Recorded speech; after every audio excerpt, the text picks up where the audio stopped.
দেশের সকল গণমাধ্যম তথা প্রিন্ট, ইলেকট্রনিক, অনলাইন সংবাদ মাধ্যম এবং সামাজিক যোগাযোগ মাধ্যম প্ল্যাটফর্মগুলোর দৃষ্টি আকর্ষণ করে জানানো যাচ্ছে যে গত 5 ডিসেম্বর 2024 আন্তর্জাতিক অপরাধ ট্রাইব্যুনাল ক্ষমতাচ্যুত ও পলাতক শেখ হাসিনার বক্তব্য প্রচারে নিষেধাজ্ঞা দিয়েছিল।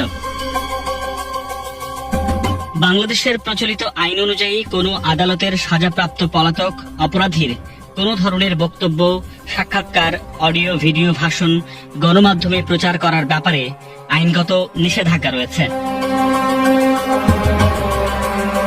এমতাবস্থায় দেশের আইন শৃঙ্খলার স্বার্থে এবং আদালতের নির্দেশনার প্রতি সম্মান জানিয়ে পলাতক শেখ হাসিনার কোনো প্রকার ভাষণ, বিবৃতি বা বক্তব্য সরাসরি কিংবা ধারণকৃত অবস্থায় কোনো গণমাধ্যমে, টেলিভিশন, বেতার, সংবাদপত্র, নিউজ পোর্টাল বা সামাজিক যোগাযোগ মাধ্যম প্রচার বা প্রকাশ না করার জন্য বিশেষভাবে অনুরোধ করা যাচ্ছে।